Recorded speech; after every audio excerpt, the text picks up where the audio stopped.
Hello again to another Agricolor React. Today we'll be watching a desert fungus that infects humans is spreading from Vox. And it's only from June this year, so okay. I guess a lot of influence from The Last of Us. And let's just get into it. Yep, there you go. And let's just start. Out of the millions of fungal species in the world, only a few hundred can make people sick. Coccidioides is one of them. Its spores can sometimes cause pretty serious infections in humans, but that's not the weirdest thing about this fungus. Most fungi prefer dark, damp, and relatively cool conditions. But this one has found a way to live in the desert. Huh. And while most fungi eat dead or decaying material, Cocci doesn't always wait for an animal to die before it starts digesting them from the inside out. Drama aside, this fungus has existed for millennia, and yet there's still so many things we don't understand about it. Like exactly where it is at any given time, or how it spreads in the soil. Because it is spreading, and we can only guess why.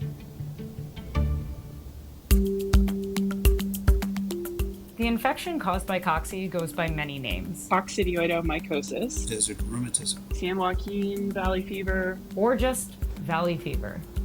Its symptoms are similar to that of the flu, except that general achiness, fever, fatigue, and more can last for over a month. Others develop fungal pneumonia, but some can develop something far worse, like chronic lung disease, skin abscesses, or meningitis, which can be fatal. Fortunately, only about 4 in 10 people ever develop symptoms at all, and outbreaks are pretty rare.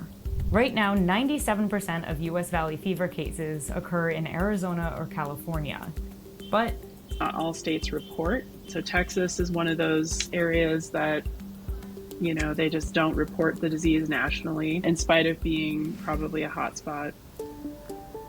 In 2019, states that? officially reported 20,000 cases of valley fever to the CDC. Some researchers think that actual number is closer to 350,000 cases annually if you account for underreporting and misdiagnoses. Where it is reported, cases are rising year after year, with California reporting a 159% increase from 2013 to 2019. And it's being found in more places. Cocci is typically found in the soil in the southwestern US, parts of Mexico, Central and South America. But in 2014, researchers found it in Washington state. It's likely the fungus itself is already lurking in the soil in states outside of this range. And if that's not unsettling enough, we're not really sure how it's moving, or where exactly it's going next. Scientists think there might be 3 separate systems driving the spread of this mysterious fungus. Let's start with some bizarre features of Cocci itself. It has 2 forms, an environmental form that lives in the desert soil. So the fungus in the dirt grows as a mold, sort of not so different from what you see on bread when it gets old. But like, we're talking lightweight, microscopic mold that grows very slowly in soil, making it hard to track. When the soil is disturbed, like when dust storms sweep through the west, or when construction workers begin digging a foundation, Cocci releases spores into the air, where unsuspecting mammals breathe them in. Once inhaled, it settles into the lungs, where those spores somehow morph into a new form. A parasitic form that multiplies in your body and grows to a size much larger than its environmental form. Through a series of cues that we actually don't really understand all that well. It can be like 100 microns. You can see the lesions in infected lung tissue with the naked eye. Some people who inhale these spores get the symptoms of valley fever, but sometimes, somehow, and this is what's really weird, it can go dormant in your lungs. You actually develop residency of that fungus somewhere in your body. Being dormant is a great strategy, right? You're not using many resources. The host isn't recognizing you because you're not actively growing and irritating the host. Yeah, then you just bide your time. Cocci isn't picky about what kind of lungs it's settling in. Infections have been found in almost any type of mammal, from humans to dogs to dolphins. Which brings us to the second thing that's possibly helping this fungus spread. Desert rodents and something called the endozoan hypothesis. I hope you're ready to talk about dehydrated rats. It works like this. A kangaroo rat or some other desert rodent inhales cocci while digging its burrow. The cocci either lays dormant in their lungs or the infection kills them. At that point, the fungus is the first on the scene to devour the dead animal.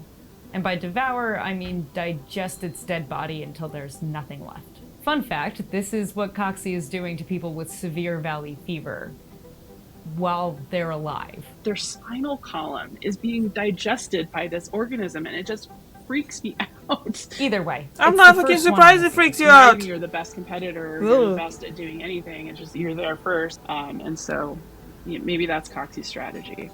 When the rodent dies, cocci is released back into the soil and morphs back into its environmental form, where it waits to be kicked up and inhaled by some other host. If this is the case, then the more desert rodents living and dying, the more likely cocci can move through the soil. Which brings us to our third related factor, extreme weather. Isn't it always?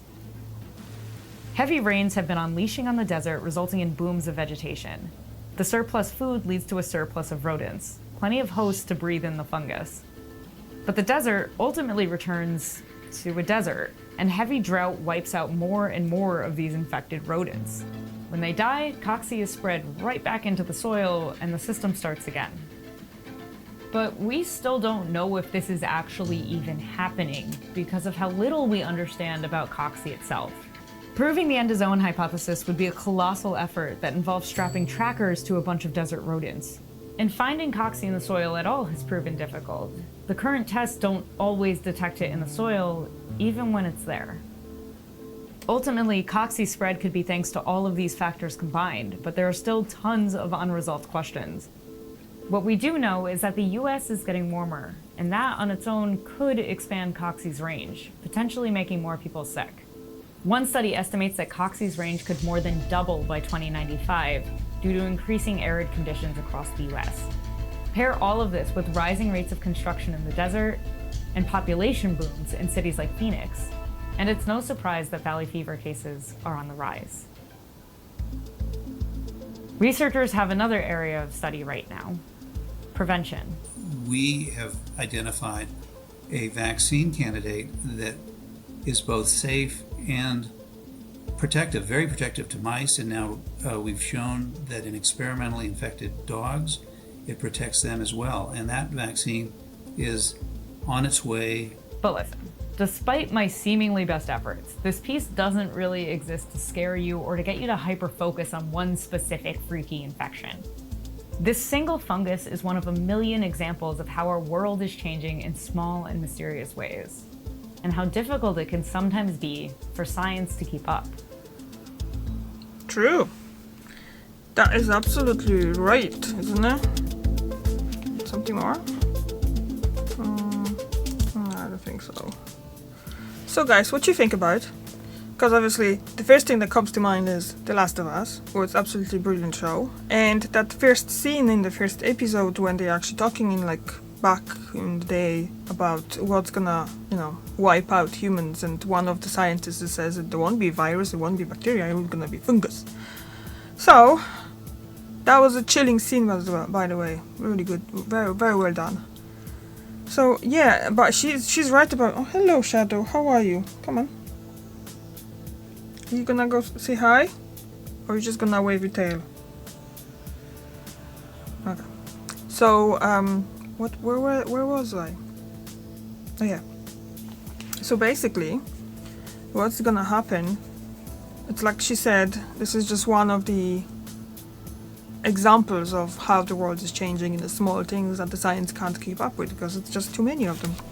Now we're not getting on the keyboard, okay? So yeah, thank you very much for watching, and I'll see you tomorrow. Bye.